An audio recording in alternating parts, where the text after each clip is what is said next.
दिनेश बाबू तन्हाई में सिर झुकाए आराम कुर्सी पर आंखें मूंदे लेटे हुए थे। स्वास्थ्य कमजोर है आजकल। अपनी विशाल कोठी को किराए पर दे रखा है उन्होंने। अकेली जान के लिए 2 कमरे ही काफ़ी है। बाकी में बच्चों का स्कूल चलता है। बच्चों के शोरगुल से अहाते में दिन भर चहल-पहल रहती है, परंतु शाम के अंधेरे के साथ ही कोठी में एक गहरा सन्नाटा पसर जाता है। नौकर छुट्टियों में गाँव गया तो फिर वापस नहीं आया, दूसरा नौकर ढूँढे कौन? बुखार ने तो उन्हें कहीं का नहीं छोड़ा है, एक गिलास पानी के लिए तरस गए हैं। वे इतनी विशाल कोठी के मालिक हैं, मगर तन्हा ज़िंदगी बिताने के लिए मजबूर है। जिह्वा की माँग है कि कोई चटपटा व्यंजन खाए, मगर बनाए कौन? अपने हाथों से कभी कुछ ख़ास बनाया नहीं, नौकर था तो जो कच्चा-पक्का बनाकर सामने रख देता, वे उसे किसी तरह गले से नीचे उतार लेते थे। बाज़ार जाने की ताकत नहीं थी, स्कूल में गर्मी की छुट्टियाँ चल रही हैं, रात में चौकीदार पहरा दे जाता है, पास-पड़ोसी इस इलाके में सभी कोठी वाले ही हैं, किसके घर क्या हो रहा है, किसी को कोई मतलब नहीं। आज अगर वे इसी तरह अपार धन संपदा रहते हुए भी भूखे प्यासे मर जाए तो किसी को कुछ पता नहीं चलेगा। उनका मन भर आया। डॉक्टर बेटा 7 समंदर पार अपना करियर बनाने गया है। उसे बूढ़े बाप की कोई परवाह नहीं। पत्नी की मृत्यु के बाद उन्होंने कितनी तकलीफ और यत्न से बच्चों को पाला है, वही जानते हैं। कभी भूल कर भी दूसरी शादी का नाम नहीं लिया। सौतेली माँ के किस्से सुन चुके हैं। बेटी साल 6 महीने में 1-2 दिनों के लिए आ जाती है। बाबूजी आप मेरे साथ चलकर रहिए, बेटी संगीता बड़े आग्रह से कहती। क्यों? मुझे यहाँ क्या कमी है? वे फीकी हंसी हंसते। कमी तो कुछ नहीं बाबूजी, आप बेटी के पास नहीं रहना चाहते तो भैया के पास अमेरिका ही चले जाइए। बेटी की बातों पर वे आकाश की ओर देखने लगते। अपनी धरती, पुश्तैनी मकान, कारोबार, यहाँ तेरी अम्मा की यादें बसी हुई है, इन्हें छोड़कर 7 समंदर पार कैसे चला जाऊँ? यही मेरा बचपन और जवानी गुजरी है, देखना एक दिन तेरा डॉक्टर भाई धीरज भी वापस अपनी धरती पर अवश्य आएगा। वे भविष्य के रंगीन सपने देखने लगते। फाटक खुलने की आवाज़ पर वे चौंक उठे। कौन हो सकता है इस समय? चौकीदार था, साथ में रमा थी। अरे रमा आओ। दिनेश बाबू का चेहरा खिल उठा। रमा उनके दिवंगत मित्र की विधवा थी, बहुत ही कर्मठ और विपरीत परिस्थितियों में भी धैर्य न खोने वाली महिला। तुम्हारी तबीयत कैसी है? बोलते हुए वह कुर्सी खींचकर बैठ गई। तुम्हें कैसे पता कि मैं बीमार हूँ? वे आश्चर्य से बोले। चौकीदार से बस भागी चली आ रही हूँ। इसी से पता चला कि सागर भी गांव चला गया है। मुझे क्या गैर समझ रखा है? खबर क्यों नहीं दी? रमा उल्लाहने देने लगी। वे खामोशी से सुनते रहे। ये उल्लाहने उनके कानों में मधुर रस घोल रहे थे, तृप्त हृदय को शीतलता प्रदान कर रहे थे। कोई तो है उनकी चिंता करने वाला। बोलो क्या खाओगे? कचौरियाँ, करारी चटपटी। वे बच्चे की तरह मचल उठे। क्या कचौरियाँ? सचमुच सठिया गए हो तुम। भला बीमार व्यक्ति भी कहीं तली भुनी चीज़ें खाता है? रमा की पैनी बातों की तीखी धार उनके हृदय को चुभने के बदले सुकून प्रदान कर रही थी। अच्छा, सुबह आऊँगी। उन्हें फुलके और दाल खिलाकर रमा अपने घर चली गई। रमेश बाबू का मन भटकने लगा। पूरी जवानी उन्होंने बिना किसी स्त्री के काट दी। कभी भी शारीरिक विषय वासनाओं को अपने पास भटकने नहीं दिया। कर्तव्य की वेदी पर अपनी कामनाओं की आहुति चढ़ा दी। वही बैरागी मन आज साथी की चाहना कर रहा है। यह कैसी विडंबना है! जब बेटा 3 साल और बेटी 2 महीने की थी, उसी समय पत्नी 2 दिनों की मामूली बीमारी में चल बसी। उन्होंने रोते हुए दुधमुहे बच्चे को गले लगा लिया था। अपने जीवन का बहुमूल्य समय अपने बच्चों की परवरिश पर न्यौछावर कर दिया। बेटे को उच्च शिक्षा दिलाई, शादी की, विदेश भेजा। बेटी को पिता की छाया के साथ-साथ एक माँ की तरह स्नेह व सुरक्षा प्रदान की। आज वह पति के घर में सुखी दाम्पत्य जीवन व्यतीत कर रही है। रमा भी भरी जवानी में विधवा हो गई थी। दोनों मासूम बेटों को अपने संघर्ष के बल पर योग्य बनाया। दोनों बड़े शहरों में नौकरी करते हैं। रमा बारी-बारी से बेटों के पास जाती रहती है, मगर हर घर की कहानी कुछ एक जैसी ही है। योग्य होने पर कमाऊ बेटों पर माँ-बाप से ज़्यादा अधिकार उनकी पत्नी का हो जाता है। माँ-बाप एक फालतू के बोझ समझे जाने लगते हैं। रमा में एक कमी थी। वह अपने बेटों पर अपना पहला अधिकार समझती थी। बहुओं की दाव सहने के लिए वह तैयार नहीं थी। परिणाम स्वरूप लड़ झगड़ कर वह वापस घर चली आई। मन खिन्न रहने लगा, अकेलापन काटने को दौड़ता। अपने मन की बात किससे कहे? दिनेश बाबू और रमा जब इकट्ठे होते तो अपने-अपने हृदय की गांठें खोलते। दोनों का दुख एक समान था। दोनों अकेलेपन से त्रस्त थे और मन की बात कहने के लिए उन्हें किसी साथी की तलाश थी शायद। दिनेश बाबू स्वस्थ हो गए। रमा ने उनकी जी जान से सेवा की। उनके हाथों का स्वादिष्ट, लजीज व पौष्टिक भोजन खाकर उनका शरीर भरने लगा। आजकल रमा दिन भर उनके पास ही रहती है। उनकी छोटी बड़ी ज़रूरतों को दौड़ भाग कर पूरा करने में अपनी संतानों की उपेक्षा का दंश भूली हुई है। कभी कभी रात में भी यहीं रुक जाती है। हंसी ठहाके गप में वे एक दूसरे के कब इतने करीब आ गए पता ही नहीं चला। लॉन में बैठकर युवकों की तरह आपस में चुहल करते। मन में कोई बुरी भावना नहीं थी, परंतु जमाने का मुंह वे कैसे बंद करते। लोग उनकी अंतरंगता को कई अर्थ देने लगे। यहाँ वहाँ कई तरह की बातें उनके बारे में होने लगी। इन सब से आखिर वे कब तक अनजान रहते। उड़ती उड़ती कुछ बातें उन तक भी पहुँचने लगी। 2 दिनों तक रमा नहीं आई। दिनेश बाबू का हृदय बेचैन रहने लगा। रमा के सुघर हाथों ने उनकी अस्त व्यस्त गृहस्थी को नवजीवन दिया था। भला जीवनदाता को भी कोई भूलता है। दिन भर इंतजार कर शाम को रमा के यहाँ जा पहुँचे। हलवाई के यहाँ से जिलेबी बांध लिया। जिलेबी रमा को बहुत पसंद है। गलियों में अंधेरा अपना साया फैलाने लगा था। न रोशनी न बत्ती। दरवाज़ा अंदर से बंद था। ठकठकाने पर रमा ने ही दरवाज़ा खोला। आइए, जैसे वह उनका ही इंतजार कर रही थी।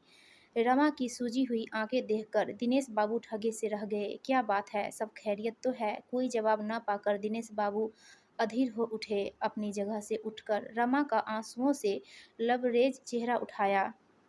तकिए के नीचे से रमा ने एक अंतर्देशीय पत्र निकालकर दिनेश बाबू के हाथों में पकड़ा दिया।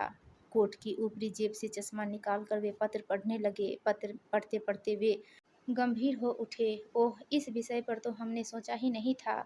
यह तो हम दोनों पर लांछन है। यह चरित्र हनन का एक घिनौना आरोप है। अपनी ही संतानों द्वारा। उनका चेहरा तमतमा उठा। उठकर बाहर की ओर चल पड़े। तुम तो चले जा रहे हो, मेरे लिए कुछ सोचा है? मुझे उन्हें अपनी संतान कहते हुए भी शर्म आ रही है। रमा बिलख कर रोने लगी। दिनेश बाबू के बढ़ते कदम रुक गए। वापस कुर्सी पर जा बैठे। कोई रास्ता सूझ नहीं रहा था। क्या किया जाए? जब तुम्हारे बेटों को हमारे मिलने जुलने में आपत्ति है, इसका वे गलत अर्थ लगाते हैं, तो हमारा एक दूसरे से दूर रहना ही बेहतर है। पिछले 1 सप्ताह से वे रमा से नहीं मिल रहे हैं। तबीयत फिर खराब होने लगी है। डॉक्टर ने पूर्ण आराम की सलाह दी है। शरीर को तो आराम उन्होंने दे दिया है, पर भटकते मन को कैसे विश्राम मिले। रमा के दोनों बेटों की वैसे तो आपस में बिल्कुल नहीं पटती है, मगर अपनी माँ के गैर मर्द से मेल जोल पर वे एक मत हो आपत्ति प्रकट करने लगे थे। पता नहीं उनके किस शुभ चिंतक ने दिनेश बाबू और रमा के घनिष्ठ संबंध की खबर उन तक पहुंचा दी थी। दिनेश बाबू का रोम रोम रमा को पुकार रहा था। जवानी उन्होंने दायित्व निर्वाह की भागदौड़ में गुजार दी थी, परंतु बुढ़ापे का अकेलापन उन्हें काटने को दौड़ता था।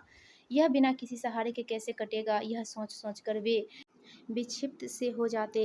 कोई तो हमसफ़र हो जो उनके सुख दुख में उनका साथ दे, जिससे वे मन की बातें कर सके, जिस पर पूरी तरह निर्भर हो सके।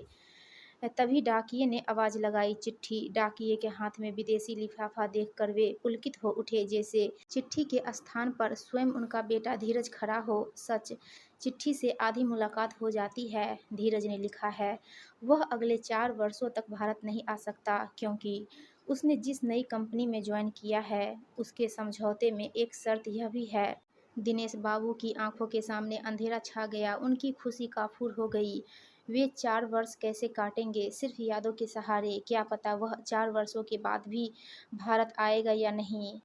स्वास्थ्य गिरता जा रहा है। कल किसने देखा है, वादों और सपनों के द्वारा किसी काठ की मूरत को बहलाया जा सकता है, हार मांस से बने प्राणी को नहीं। उसकी प्रतिदिन की ज़रूरतें मन और शरीर की ख्वाहिशें हैं। आज तक उन्होंने हमेशा अपनी भावनाओं पर विजय पाई है, मगर अब लगता है कि थके हुए तन मन की आकांक्षाओं को यूं कुचलना आसान नहीं होगा। बेटी ने खबर भिजवाई है, उसके पति 8 महीने के प्रशिक्षण के लिए मुंबई जा रहे हैं। वह भी साथ जा रही है। वहां से लौटकर वह पिता से मिलने आएगी। बाहरी दुनिया, बेटा और बेटी सभी अपनी अपनी बुलंदियों के शिखर चूमने की होड़ में है। बीमार और अकेले पिता के लिए किसी के पास समय नहीं है। एक हमदर्द रमा थी, उसे भी उसके बेटों ने अपनी कलुषित विचारों की लक्ष्मण रेखा में कैद कर लिया। यह दुनिया ही मतलबी है। यहाँ संबंध सिर्फ स्वार्थ की बुनियाद पर विकसित होते हैं। उनका मन खिन्न हो उठा। दिनेश, कहाँ हो भाई? अपने बाल सखा जगदीश की आवाज़ पहचानने में उन्हें भला क्या देर लगती। आओ आओ, कैसे आना हुआ? बिटिया की शादी के सिलसिले में आया था, सोचा तुमसे भी मिलता चलूँ। जगदीश जी का जोरदार ठहाका गूंज उठा।